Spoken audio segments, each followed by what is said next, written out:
Hello and welcome to Norwood News. Today is Friday, March 23rd, and I'm your host, Krista McDonald.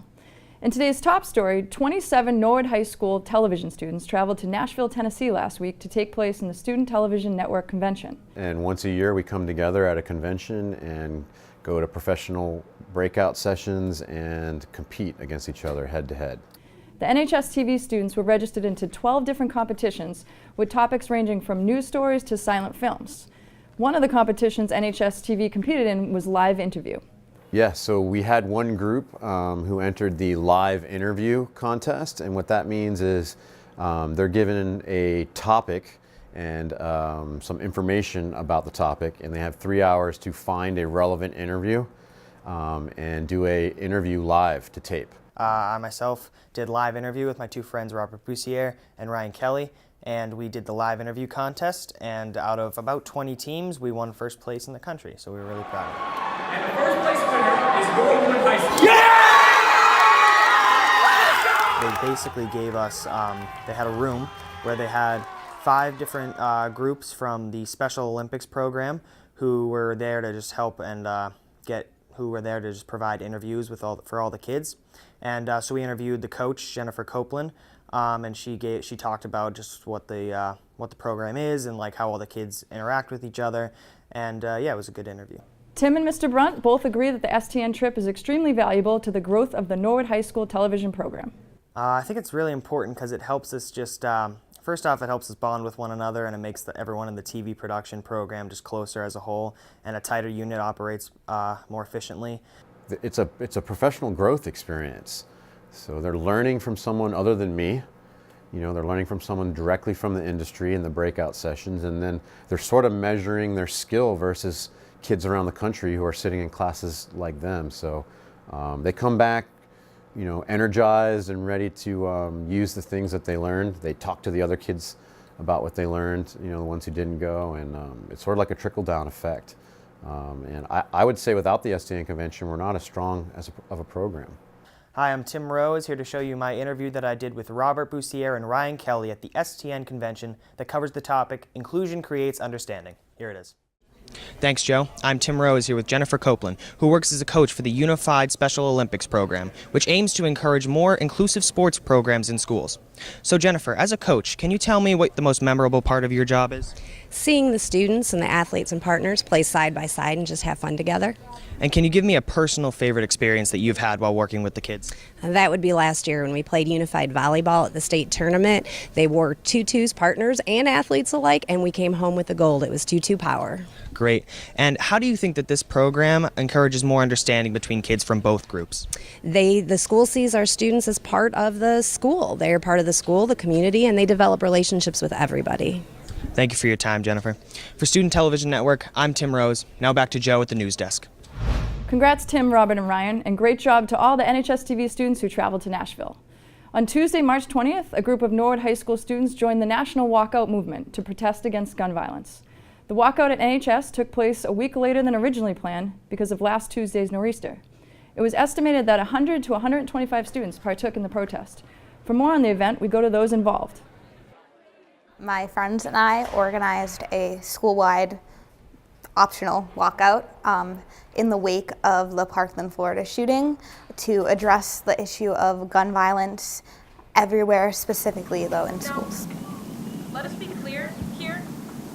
These students and teachers had no say in what happened to them. And we really decided we wanted to get involved after Parkland. A lot of us have really cared about gun issues and regulations before and have been really impacted by school shootings, but I think after Parkland, especially when the other students who were at the school started to create a movement, I think we all wanted to be on board. Feel proud because the country's future is in our hands. Some say we are just kids, that we are politically weak, but choosing to walk out, we are saying that no matter our age, we are the future, and the future depends on what we do in the present. The student organizers ran really an expert level walkout and demonstration, really a testament to their planning and thoughtfulness with this in partnership and reaching out to the police and kind of following all the steps that we would expect kids to do in order to, or anyone to do if they were going to have any kind of civic action. We must remain on school grounds at all times.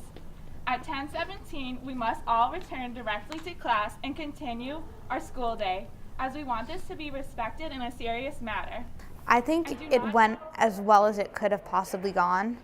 Everybody was super respectful, super engaged in the moment and what was happening. A lot of students and teachers, which was really cool, came up to us saying like that they thought we did a really good job and that they didn't realize how much they would be affected like out there the day, especially because we talked about a school shooting that occurred at around the same time that our walkout was. So I think it was really powerful for a lot of students. They did really a great job.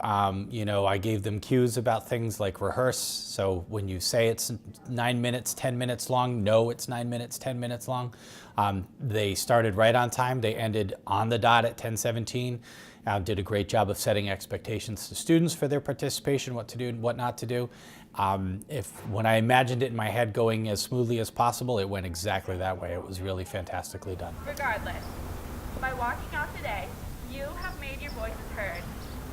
Because every person standing here right now, we are so much closer to making the change that we all want. We will be right back after this short break to find out what's going on in our local government.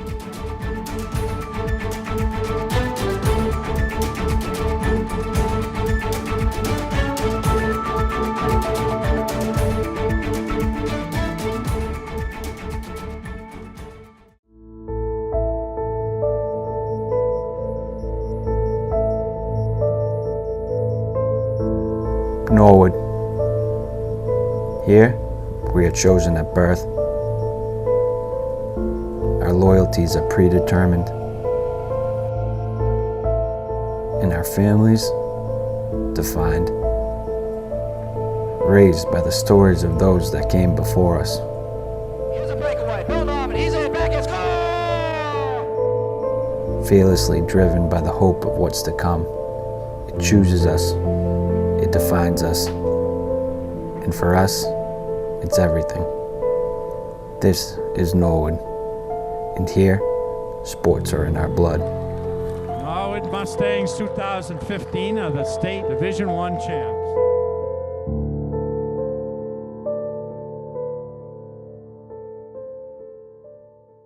Welcome back to Norwood News. On Monday night, the League of Women Voters held their annual Candidates Night. A total of 6 candidates spoke on why they should be re-elected for another term.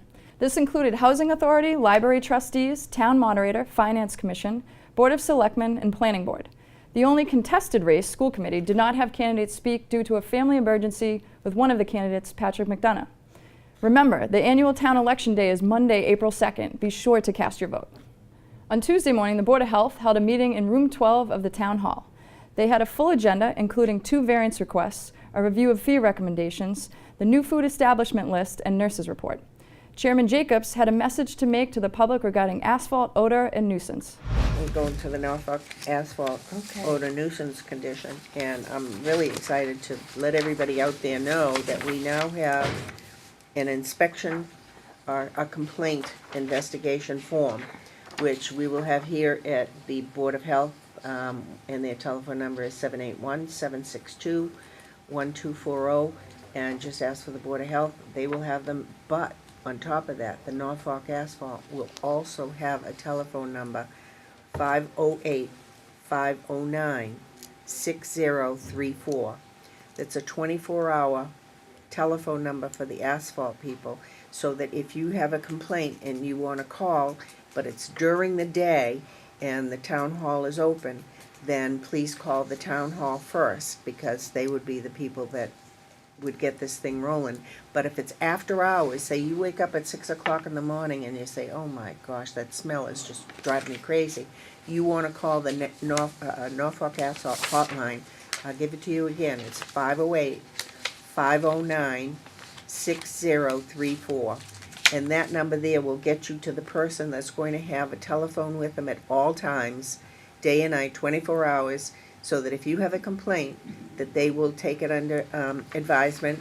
They will fill out the form that we have given them. We've worked with them to make this form so that it's good for everyone. And we will be able to keep better track of any complaints that we have for its odor, nuisance, dirt, whatever, any complaint that you have at all. this will be available to you 24 hours a day. And please don't say, oh, I don't know if I want to. Just do it so that we have some idea, you know, that there is a problem, there is a condition that is not acceptable to the neighbors. We need to know this. It's not something that you can, you know, guess at. If you don't want to give your name, that's fine. We understand that. But we do want to know what the problem is and how it's going on and what's happening. On Tuesday night, Assistant Town Planner Patrick Deshane and Cheryl Doyle and Joe Greeley of the Community Preservation Committee addressed the Board of Selectmen in their role as park commissioners to discuss the Community Preservation Act. Deshane explained that the Community Preservation Committee has been meeting with various town departments to start reaching out to people that have a vested interest in what the Community Preservation Act does. Can bring. So that entails goals, trends that you see, possible projects, but not so much as specifics, but issues between them that are kind of common that you feel like Norwood could fix with the Community Preservation Act. And so I kind of open it up to you as Parks Commissioners to, amongst yourselves, think about issues that may not have been addressed or covered, and get back to us probably within a month of maybe a list of goals that you have for outdoor recreation. Selectman Donahue, who represents the Board of Selectmen at the Community Preservation Committee, commented on the committee's good work and looks forward to the future on the committee. So an example is that tot lot on Bond Street, Doherty Field, and there were a few others that Father Max, and now we have the new plan that's going to be in the making, and that's thanks to a grant, and we thank you for that. And you're doing a good job with the grants. And we have this whole Upland Woods concept that we have to take a look at. If we had been in existence previously, we could have looked on that old 2009 plan. Also on Tuesday night, the ZBA discussed a new development proposal on Washington Street. Attorney David Hearn and developer John Roach submitted applications for a special permit and variance. The plan is to build a 12-unit residential development that will consist of apartments and townhouses. They have come before the board because the lot does not meet the square footage requirements for this number of units and therefore violates the zoning bylaws. Hearn argued that having some new homeowners and improvement for the neighborhood is more of a reward than leaving the property as it currently exists. Chairman Philip Riley referenced a similar case presented back in 2013 that did not pass because the lot was too small for the number of units proposed. The board made a motion to delay the hearing until May 1st. On Wednesday night, both the Conservation Commission and the school committee meetings were canceled due to the weather. The next meeting for the Conservation Commission is scheduled for Wednesday, April 18th at 7:30 p.m. The school committee's next meeting will be Wednesday, March 28th at 7 p.m. in their school committee room located in the Savage Center. The Forbes Hill Task Force held a public hearing Thursday night in the Willett Room located at the Civic. During the meeting, 4 members of the public shared their thoughts on what they would like done with the Forbes property. Good evening, everybody. My name is Mark Reno. I live at 43rd Street here in Norwood. Also a business owner, been in town for 30-some odd years. I'd like to start by saying that in a perfect world, my first choice would be to keep the whole project, keep the whole property rather, make the necessary repairs to manage it, and identify a good use to use it for the town's benefit. However, I don't see how that's really going to be feasible.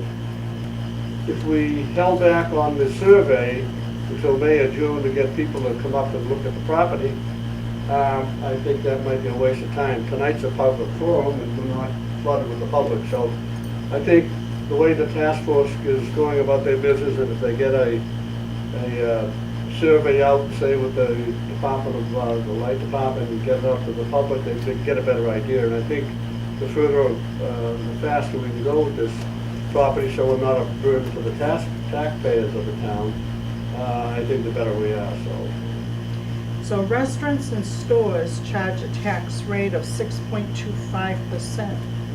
Back in 2009, the tax was 5%.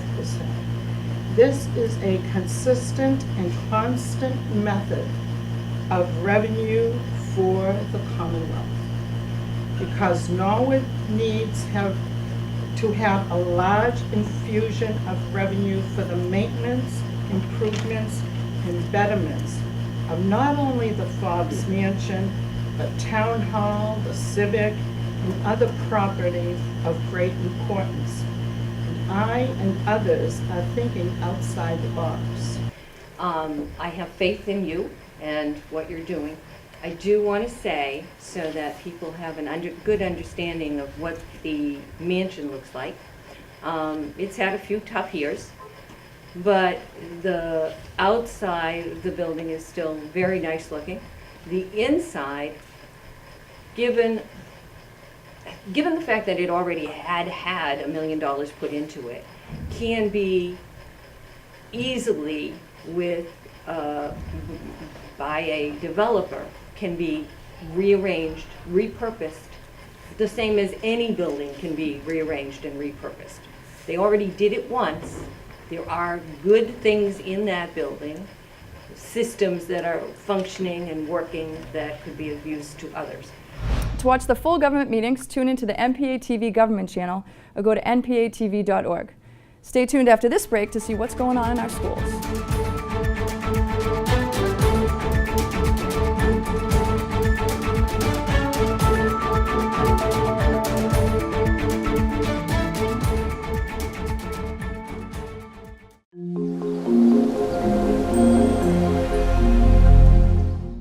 The Prescott TV crew is made up of 6 fifth graders who had to follow an application process to get in. Writing is a key component of the program as they had to write and prepare their own scripts. Students meet each Tuesday morning to plan, shoot, edit, and interview students and teachers who play a part in each episode. The goal is to produce TV shows about academic and extracurricular activities that take place at the Prescott School. Episodes are released in the fall, winter, and spring. Students learn to write scripts, shoot video using a tripod, interview with a microphone, use a green screen to shoot backgrounds, and edit pieces ready to go into the show. Mrs. Killian, the principal of the school, oversees the program. Tune in to watch Prescott Press Live on NPA TV. Welcome back. It's a busy time of year for the school department. For more information, we're going to toss this over to our Norwood School reporter, Tim Rose. Hi guys, thanks for joining me for another update on events and activities happening around our Norwood School community. For the 11th consecutive year, on Friday night, March 16th, 43 outstanding NHS engineering and robotics students volunteered their time to teach the 1st through 5th graders about engineering and robotics as part of the Cleveland Elementary School annual Math and Science Night of 2018. This year's presentation featured code developed by honors robotics students to allow a vehicle to steer autonomously and react to changes in its load status. NHS Junior and 2018-2019 STSS student Cy Nedechezian demonstrated the operation of his AC generator prototype that was designed and created in the Alternate Energy Lab here at NHS. Honors robotics students presented their models of diabetic pumps designed to make life easier for type 1 diabetics. The 1st through 5th graders wrapped the evening up by driving the Pathfinder rover vehicles designed by NHS engineering students for the 2018 NHS Technology Olympics to be held in May.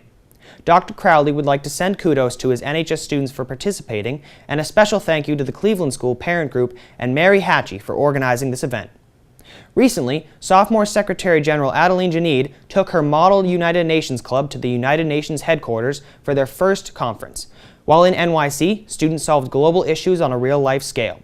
Resolutions were submitted to the UN for possible utilization, and students are said to have had an amazing time exploring the city and interacting with students from all around the globe. Being a new club, being able to attend this conference on a full scholarship was a victory in itself. The club would like to thank all local businesses and restaurants around Norwood for donating to the trip and making it a possibility. The Coakley Middle School would like to congratulate all students from the National History Day Club that took part in South Shore District competition. 3 CMS entries will be moving on to the Massachusetts History Day State Competition on April 7th in Winchester, Massachusetts. We would like to congratulate the following people for making it to states: Talia Frucci, Michaela Hurley, Gary Lumba, Tanya Kolai, and Taye Nagachoko, who placed 3rd in junior group documentaries with their documentary on the Cold War, Ronald Reagan, and Mikhail Gorbachev.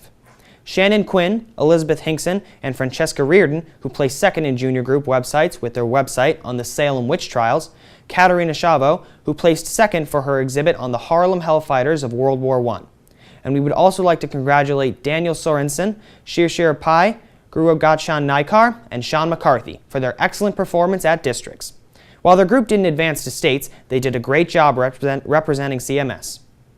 The Balch School had some fun celebrating the first day of spring. As long as students brought their snow gear, they were allowed to climb and explore in the snow at recess. Here are some fun pictures from our St. Patrick's Day celebration on Friday, March 16th. The Harney School of Irish Dance performed some Irish step dancing for our school. We are offering an after-school enrichment club to learn Irish step dancing with teachers from the school. The Balch held their annual Italian dinner 5th grade fundraiser on Friday, March 16th. Families and the public were invited to the Balch Bistro for a night of Italian pasta and desserts, served by our very own 5th grade class. The event was a huge success, with tables filled the whole time. The students in PTO raised $3,300 for end-of-the-year 5th grade activities, the yearbook, and a possible DVD. Also, after-school enrichment clubs started in topics like Legos, Zumba, Spanish, Irish dance, video club, science, Pokemon, etc. began last week and will run for 6 weeks of fun. These clubs are organized by Emily Kyle, the Parent Enrichment Coordinator, and is run by teachers and parent volunteers. At the Cleveland School, families enjoyed a night out at the annual Cleveland Cafe hosted by the 5th grade. Students hosted and served guests pizza, salad, and desserts. Book characters recently visited the Cleveland School. 2nd grade students dressed up as their favorite character and designed posters for display. On Character Day, parents had the chance to meet and chat with these much-loved characters. During the month of March, the Oldham School plans lots of activities to encourage kids to read and have fun with books. This year's activities have an Old West cowboy theme. This week, students brought in cuddly critters to silently read with, and Friday was Rustle Up a T-shirt You Can Read Day. Miss Money and the Coins came to the Prescott School on Thursday, March 15th. She presented a program to 1st and 2nd graders that teaches the difference between wants and needs, and the importance of spending your money wisely. The show is always very engaging, and we thank the Blue Hills Charitable Organization for bringing this program to our school. On Monday, March 19th, 3rd grade took a trip back to colonial New England. Led by Kate Hooper from Historic New England, the students each took on the persona of a different colonist from Dorchester during the American Revolution. Samuel Pierce, a farmer in Dorchester, kept an account book of his economic relationships with his fellow colonists. They played a matching game, now and then, finding the colonial replica of things we use today. One example was a pen you could buy at the store compared to a turkey feather with mashed up blueberries for writing. The third activity was a bartering game. Each student was given cards with the essential goods and services colonists would need to survive. They were also given a stack of trading cards that had the service their character could provide. Taking turns, the goal was to trade with their fellow colonists until they collected what they needed to survive. The visit culminated with each student receiving a weaving loom to try the trade of weaving. The visit was funded by a grant from the Norfolk County Teachers Association. NHS students traveled to the Willett School to teach a lesson about digital communication systems to the kindergartners in Colleen Reynolds' class. The team from NHS gave a gift to the kindergartners at the end of the lesson. The famous book entitled From Ideas to Invention, 101 Gifts from MIT That Changed the World. The NHS team hopes this great book will inspire the next generation of NPS students getting their start at the Willett. Thank you to students Janelle Kelleher, Veronica Cord, Veronica Andrews, Mary Panetta, Alexa DeCesare, Tori Mullen, and Anucha Mitra for their great work. It was a colorful week at the Little Mustang Preschool Academy.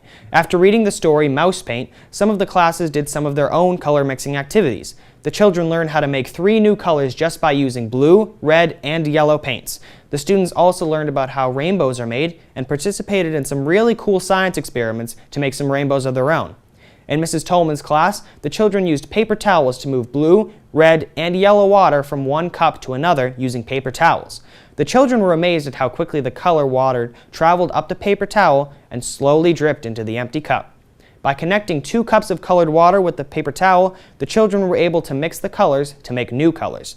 Miss Lauren's class also made their own rainbows using sugar, water, and food coloring. It was a fun way to learn about density. The children added different amounts of sugar to each cup of colored water. The children learned that the water with more sugar in it made the water more dense. The colors with more sugar stayed at the bottom of the tube, and the water with less sugar stayed at the top. The children all had a blast in being scientists in preschool. Well, that's it for school news. For more information around the district, please check the website, Facebook, and watch NPA TV. As always, thank you so much for your continued support of our school community. Now let's go to Mike Maloof with the latest sports news. Thanks, Tim. I'm Mike Maloof, and this is your sports update. NHS spring sports tryouts began this week, and due to the weather, all the teams have been practicing in the gyms across the town. Outside of the high school, a number of NHS alumni have had recent success at the collegiate level. Norwood High School class of 1983 and NHS Hall of Famer Tricia Brown coached the Stonehill women's basketball team all the way to the Division II Elite Eight. Brown received the United States Marine Corps D2 East Regional Coach of the Year and her 4th NE10 Coach of the Year award. Sticking in the NE10 conference, Southern New Hampshire University softball team is off to a 17-3 start. The team is led by Coach Allie Maloof, a 2011 NHS grad, and star third baseman Erin Garzinski, a 2015 NHS grad. Erin recently received the NE10 Player of the Week earlier this month. She went 7 for 16 with 6 RBIs, leading her team to a 4-0 week. Now over to the baseball diamond, where 2016 NHS alumni Sean Mellon has been a star on the mound for the Northeastern Huskies.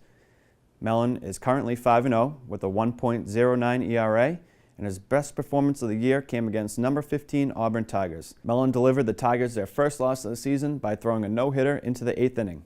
That's all we have for sports. Now back to the desk. Thanks, Mike. On Tuesday, the Norwood Senior Center held its annual St. Patrick's Day luncheon. The day was filled with laughter, food, and of course music. As always, the members of the Phoenix School prepared a delicious corned beef dinner for the seniors, and the Black Velvet Band was there to provide entertainment. Well, welcome to the Norwood Senior Center, and it's happy St. Patrick's Day, even though it's, March 20th. St. Patrick's Day is the one day a year that we celebrate for a whole month. So a lot of Irish eyes here today, a lot of seniors with big appetites. We're happy to give them some entertainment and a nice meal, and to take care of our seniors who all their lives have taken care of us. So happy St. Patrick's Day to all of you and your families, and God bless. We're at the Senior Center today, 1 week after the scheduled St. Patty's Day luncheon. The snow shut it down last week, but it's still going to be a lot of fun with the 200 plus seniors that we have here. So a belated happy St. Patty's Day to everybody out there. Thank you. Good afternoon, everyone. Tony Mizuko, General Manager here at the Norwood Senior Center, wishing all of you a very happy St. Patrick's Day. Hi, everybody. Happy St. Patrick's Day, and thank you for coming for our annual luncheon here at the Senior Center. Last weekend, members of the Norwood News team were able to catch up with one of the great organizations here in town, Norwood Challenger Sports. During the winter, Norwood Challenger provides Friday night basketball games for the special needs and disabilities community of Norwood and surrounding towns. Norwood Challenger Sports is comprised of friends and families of individuals with special needs, disabilities, who have banded together to provide recreational opportunities for youth and young adults. So tonight we have the Norwood Challenger basketball program happening right now. We usually run on Fridays from 7 to 9. We have 2 sessions. We have the younger group and then we have the older group. And it's a great time for anyone who's interested, for if you're someone who wants to partake in some athletics, hey Brian, and you want to play with the team, it's a great time. And we practice like the basic skills and we play a game usually every time. The organization was created in the early 1990s by a few parents seeking to create an opportunity for their children to play baseball, and has grown over the years to also include flag football, cheering, basketball, and special events. Last basketball game of the season, super excited for it. Hard to believe it's our last week, but having a great time, you know. Norwood Challenger Basketball meets every Friday night at the Coakley Middle School, starting in December and running until the end of March. We get together and the kids, it's like the NBA Finals every week. You see them cheering for themselves when they hit the basket. We had a final second shot there at the end, so it's great to see them have fun out here. We do 4 sports with Challenger, and I think basketball is the most popular.